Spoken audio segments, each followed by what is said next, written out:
Hola, pues bienvenido a todos. Hoy vamos a hablar de el pensamiento clásico, particularmente de Platón y Aristóteles. Primero que nada, cuatro preguntas fundamentales para que ustedes las reflexionen, las analicen. Es decir, no la tienen que contestar ahorita, pero que la mediten en su mente. La primera pregunta es, ¿cómo es posible o cómo se logra que ciertos objetos tengan las mismas características? Por ejemplo, pensemos en las pastas de coditos, pasta de letras o pastas de conchas. Me refiero a las sopas. ¿Cómo es que salen con el mismo tamaño, con la misma dimensión, con la misma cantidad de proporción de materia, etcétera? Podemos decir que son idénticas o son similares o son, decimos a veces, iguales. ¿Cómo se logra eso? Número uno. Número dos, ¿todos los caballos son iguales? Y número tres, ¿el alma del hombre es mortal o es inmortal? Y número cuatro, ¿las mujeres y los hombres tienen la misma capacidad de razonar? Bien, mediten en esas preguntas en su mente mientras vamos a analizar a Platón. Platón se ubica en el año de 427 al 347 antes de la era común. Vamos a ver quién fue Platón y qué hizo. Primero que nada, cómo surgen las ideas de Platón. Hay tres movimientos que dan como pauta para el desarrollo de sus pensamientos de Platón. El primer movimiento es movimiento histórico o un contexto histórico. El segundo tiene que ver con un concepto cultural y el tercero con un aspecto filosófico. Bueno, en el histórico tiene que ver con cuestiones de guerra, cuestiones de dominio político entre una ciudad-estado con otro estado. Esos son los factores que dan como la visión a Platón para tener un pensamiento de cómo gobernar el país por los tipos de políticas que se gestaban o se fraguaban en ese entonces con las guerras del Peloponeso y también con otros aspectos que ahorita vamos a analizar. Bueno, y en función de este tipo de guerras, Platón es que escribe su obra que se llama La República, con el objetivo de mejorar la vida del hombre y de la ciudad, o la polis, que ellos le llamaban la polis a la ciudad.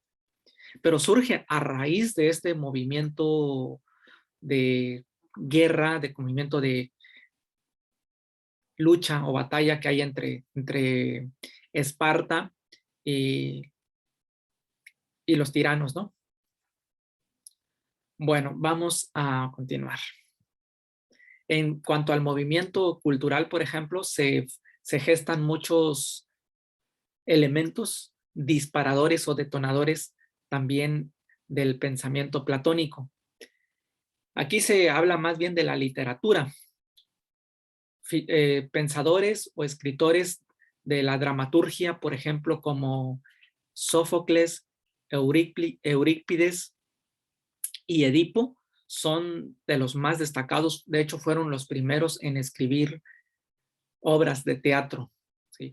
Y ellos, sus obras de teatro las enfocaron o las escribieron en torno a la crisis social que se presentaba en ese momento, a los problemas que ellos mismos vivían en ese entonces.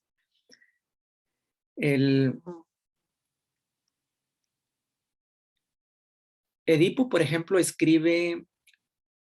Sófocles escribe la obra de Edipo. De hecho, está la película de Edipo, nada más que ya la castellanizaron, le llaman Edipo Alcalde. Pero la película está muy buena, está muy interesante. Si no han leído la novela o el libro, los invito a que vean la película, que está muy interesante. Y bueno, Eh, También aparecen otros personajes como dentro de la historia, el padre de la historia que es Heródoto, y también otro personaje que es Tucídides. Estos personajes con sus obras influenciaron el pensamiento de Platón. De hecho, las obras dramaturgias que se escribieron en la época en el periodo de Sófocles, Eurípides y Edipo, que estaban en la época de Sócrates, es decir, no eran muy alejados de Platón, eran contemporáneos de Platón. Esas obras las dramatizaban, las representaban en el teatro, frente al emperador. Y de ahí surgen las máscaras. Es decir, se ponían máscaras para representar diferentes estados humorísticos, por ejemplo, de alegría, de tristeza, de humor, de odio, desesperación. Cada vez que iban a salir a escena y querían manifestar algo, un estado anímico, se ponían una máscara. Como el anfiteatro era muy grande, de hecho la palabra teatro significa mirar, tenían una pared y esa pared detrás de ellos se llama xene, o en griego, ¿no? Y que ya dio origen a escena, a lo que hoy conocemos como una escena. Entonces, como era muy grande el anfiteatro y era abierto, entonces la voz no alcanzaba a llegar a las últimas personas, por eso se ponían máscaras para que la gente intuyera que esa máscara se estaba refiriendo de alguna manera a un estado humorístico. Bueno, en fin, lo que es la dramaturgia, porque Platón lee todos estos tipos de relatos, de documentos, influencian de una u otra manera su pensamiento, su cosmovisión del, del mundo, ¿no? Y especialmente de la polis y del ser humano, de la moral, de la política, que son los aspectos en que Platón se mueve. Y el otro aspecto es el aspecto filosófico. Pero aquí ya son cuatro elementos o cuatro personajes que influencian la vida de Platón. Uno de ellos es Heráclito, quien hablaba del mundo sensible. Heráclito hablando de que el arjé era el fuego y que decía que todo fluía, que no hay nada permanente en la vida. En la vida no hay nada estable o permanente, sino que todo fluye. Y al decir que todo fluye, es decir que quiere decir que las cosas tienen un inicio, un fin, y que retornan, decía según Heráclito, al mismo inicio, al mismo punto. Era un ciclo, como el agua, decíamos, como el río, que nadie puede bañarse dos veces en el mismo río porque el agua ya ha fluido, ya se ha ido. Entonces, todo lo que se veía fluía, según Heráclito. El otro personaje que influencia la vida de Platón es Parménides. Ya les dije, Parménides habló del ser. Parménides decía que el arjé era el ser, pero no explicó más acerca del ser. Pero ya Platón lo retoma y lo caracteriza como el mundo de las ideas. Ahorita vamos a hablar del mundo de las ideas. Y otro personaje que influencia la vida también de Platón es Pitágoras con el aspecto de los números, porque de hecho Platón crea su propia academia en honor a Academos. Y en la academia de Platón pues se enseñaba matemáticas, filosofía y gimnasia, pero no se enseñaba matemáticas como hoy sus profesores les enseñan matemáticas, sino de otra manera, a través del diálogo, como su maestro Sócrates. Esto significa que Platón era discípulo de Sócrates. Entonces las matemáticas no eran como hoy en día las conocemos, sino eran a través del diálogo. Era muy interesante, me imagino. Y otro personaje que influye principalmente en la vida de él es su maestro, Sócrates, quien le enseñó por el interés ético, es decir, el interés recto, tener un carácter de búsqueda, de una actitud de buscar el conocimiento, los valores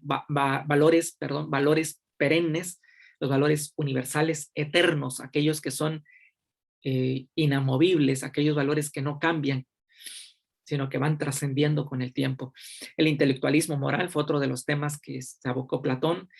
Todo esto a través del diálogo, o sea, la ironía y la mayéutica, que ya lo hemos explicado de Sócrates, que también utilizó este mismo método Platón, y su preocupación pedagógica y política, es decir, en tanto a la educación y en tanto al gobierno, cómo se debe gobernar una polis o un estado. Esos son los movimientos que influencian la vida de Platón. Bueno, ahorita vamos a hablar de la representación gráfica de la alegoría de la caverna. Pero antes de eso, espero que ya hayan meditado en las 4 preguntas que les mencioné, porque ahorita vamos a ver, por ejemplo, quién era Platón, ¿no? Bueno, Platón tenía 29 años cuando a Sócrates le obligaron a vaciar la copa de cicuta, el veneno. Es decir, estaba muy joven Platón cuando vio que juzgaron a su maestro. En un juzgado de 500 personas, un jurado de 500 personas, determinó, por una escasa mayoría, determinaron que Sócrates era culpable de meter nuevos dioses y de encaminar a la juventud por sendas o por caminos peligrosos. Entonces el jurado determina que Sócrates debía morir y Platón tenía 29 años y Sócrates tiene que beber la cicuta. Desde hacía mucho tiempo ya Platón era discípulo de Sócrates. Sócrates era una persona muy bajita de estatura, cabello largo, barba desaliñada, cabello desaliñado, una túnica sucia, ojos saltones, nariz respingona.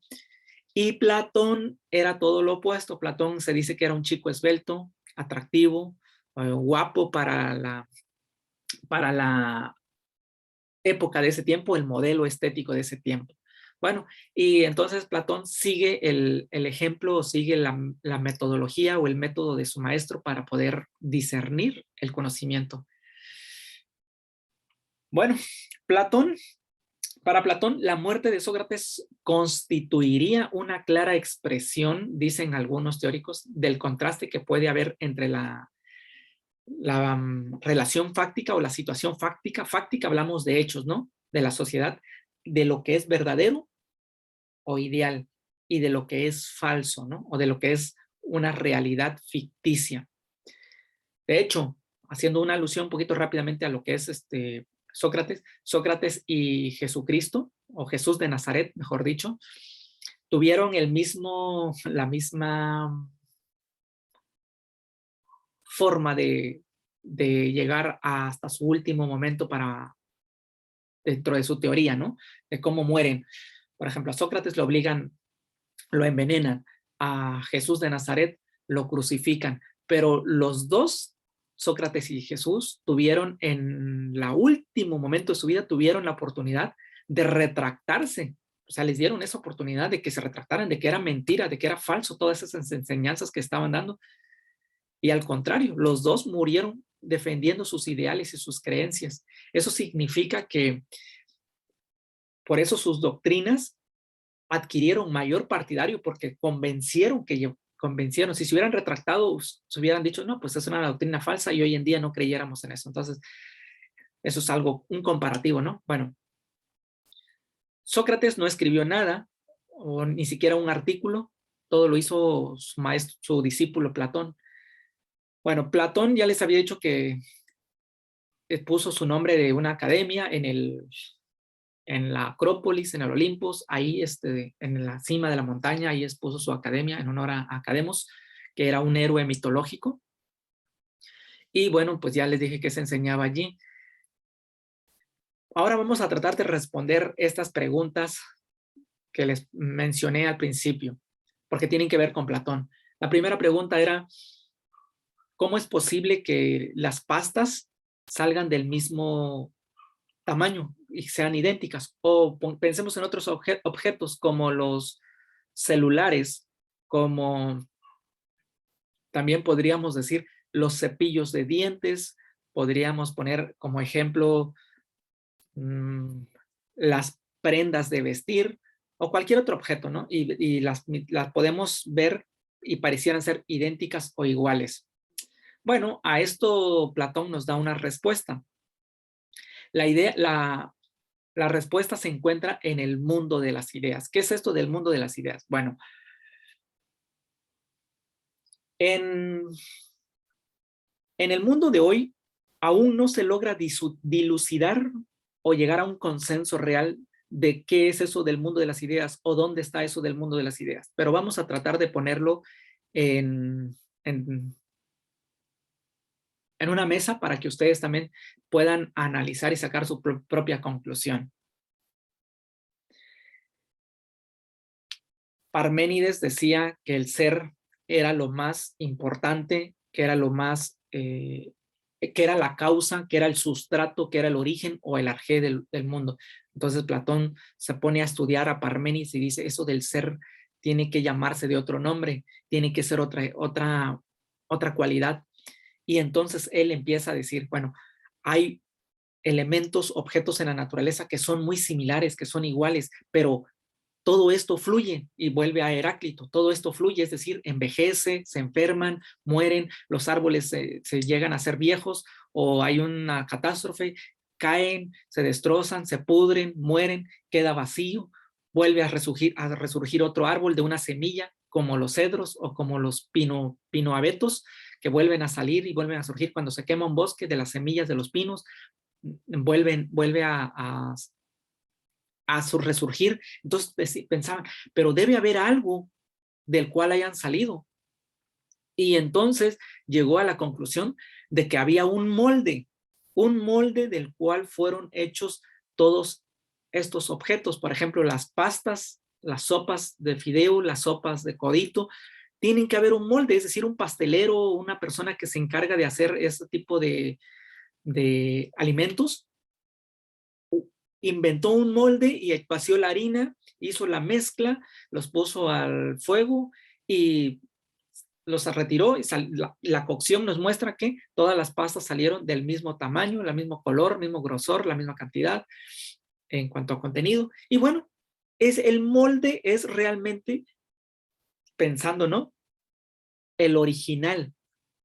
Pero Platón fue mucho más allá. Dijo, aquí está el molde, correcto, pero esto yo lo veo con mis 5 sentidos.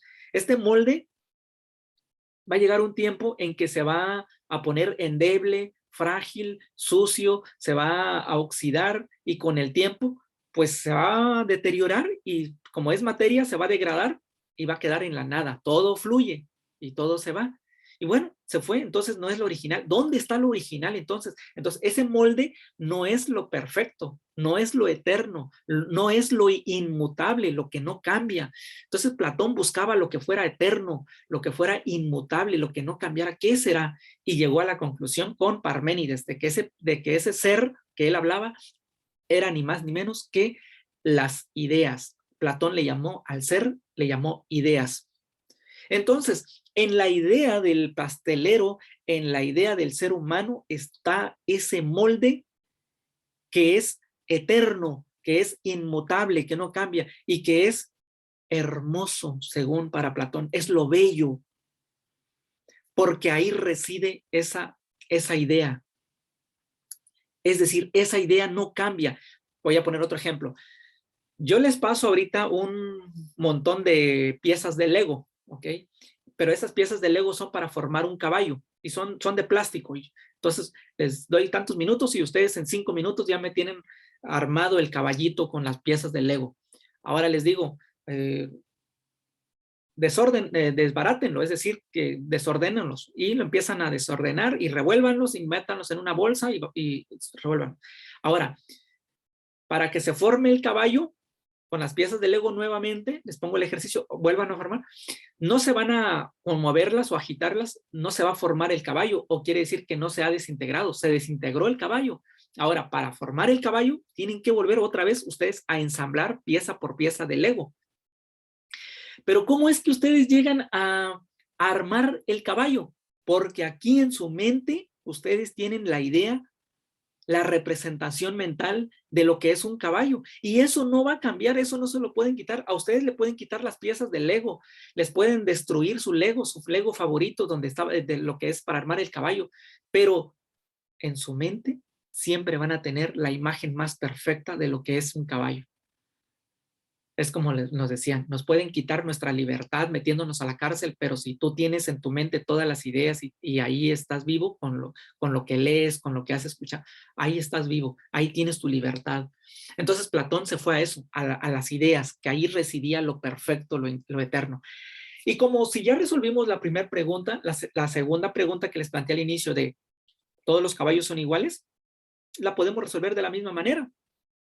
con este ejercicio, con este planteamiento.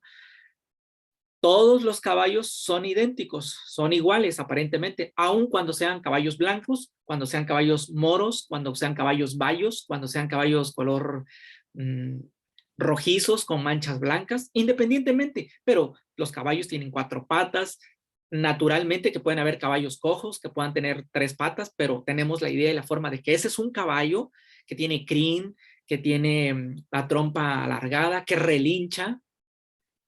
Y bueno, tenemos esa representación mental de lo que es un caballo.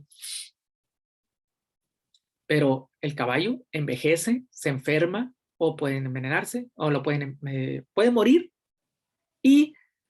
Pero en nuestra mente sigue conservándose la idea de caballo.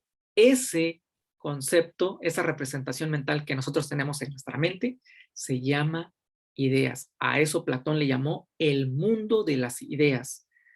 Es decir, que Platón con esto nos estaba dando una enseñanza. ¿Cómo les puedo decir? Permítanme tanto, voy a ponerla aquí. Aquí está la diapositiva. Ahorita me voy a regresar a la idea anterior de lo que es el mundo de la caverna, ¿no? Al mito de la caverna. Déjenme buscar por aquí, está la presentación. Aquí están hablando de los caballos, ¿no? Para Platón, en cuanto a lo que son la teoría de las ideas, habla de un mundo tangible o un mundo inteligible o un mundo de las ideas. Okay. Este mundo de las ideas se capta por parte racional del alma. Es decir, ¿cómo yo puedo saber, cómo puedo llegar a entender las ideas?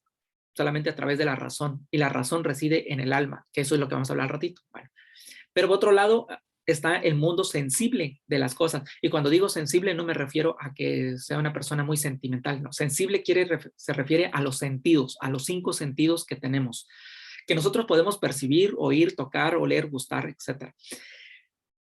Entonces, los caballos que nosotros vemos en el mundo sensible, en el mundo de los sentidos, en el mundo real, aparentemente real, son caballos falsos. Es una copia del caballo perfecto, del caballo inmutable y eterno, y del caballo bello, pero que existe en el mundo de las ideas.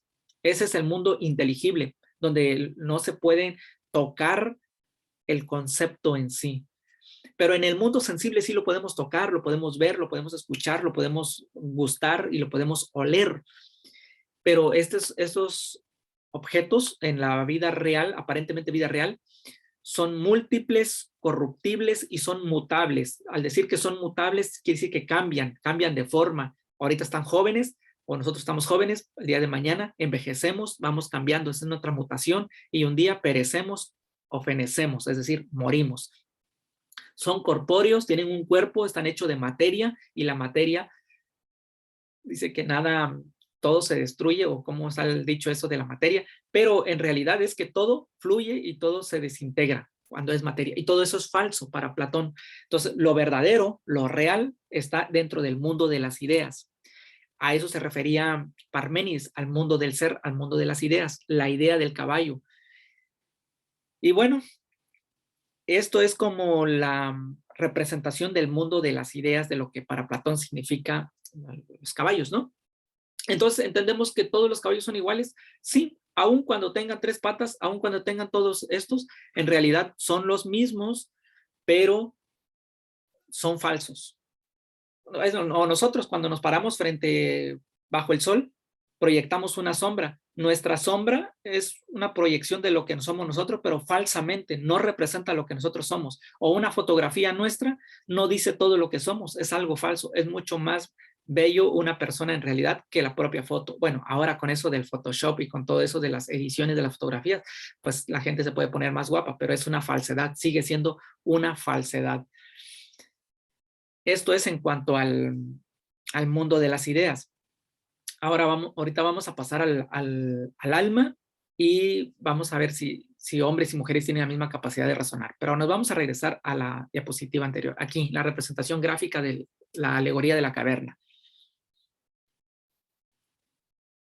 Platón enseñó también a través de una parábola, de una alegoría, la vida que estaban viviendo las personas en su época y la representó a través de este mito de la caverna, que dentro de una cueva, dentro de una caverna, habían personas que estaban atadas de pies y manos y que detrás de ellos había un fuego, ¿sí? Y que de, en la pared, por la sombra del fuego o la luminosidad que había ahí dentro, se reflejaban las sombras de las personas que estaban allí dentro, pero pues también entraba claridad del día por medio de la abertura que hay de la cueva.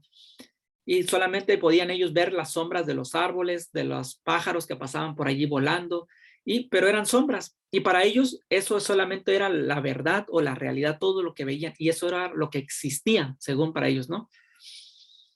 Pero un día, una de estas personas decide salir de allí, salir de la caverna, y se da cuenta que todo es diferente, que todo es más bello, que todo es real. Y mira los árboles y las palomas o los pájaros de las aves que pasaban volando, y se compara con lo que estaba viendo dentro de la cueva y con lo que está viendo en la realidad, y se queda asombrado, se queda maravillado de lo que es en sí la realidad, la verdadera realidad.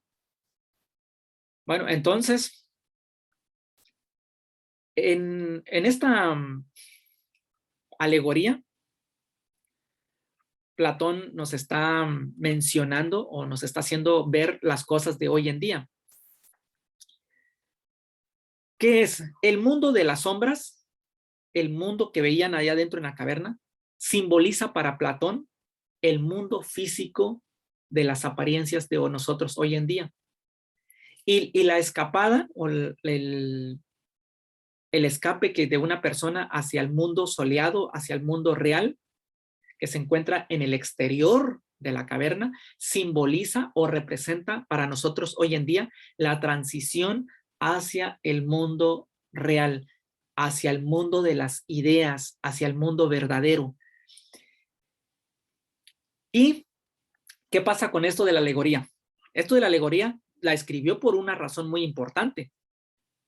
Bueno, pensemos en nosotros que una persona sale de la caverna y le va, bueno, en el mito sale de la caverna y mira que todo es muy bello y regresa, pero a contarle a los demás y les dice, salgan de aquí, los ayudo, los voy a desatar de manos y pies y los voy a llevar a ver la verdadera realidad allá afuera.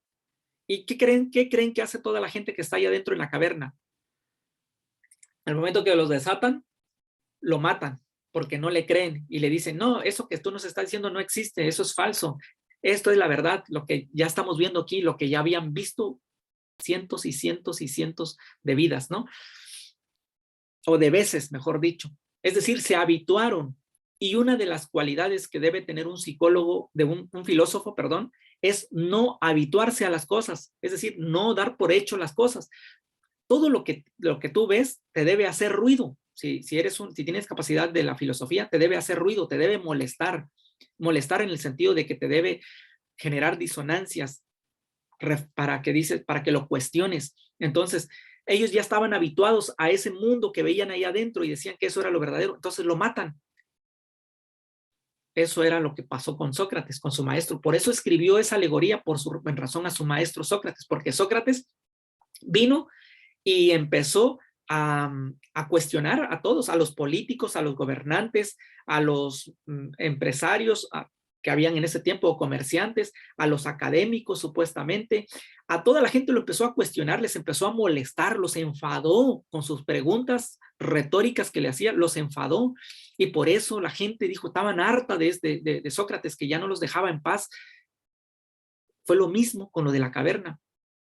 Hay una alegoría también de que en un reino el rey estaba desnudo, pero como era un rey muy autoritario, todos sus súbditos, nadie se atrevía a decirle que estaba desnudo, hasta que un niño le dijo que estaba desnudo. Un niño se atrevió a decirle que estaba desnudo.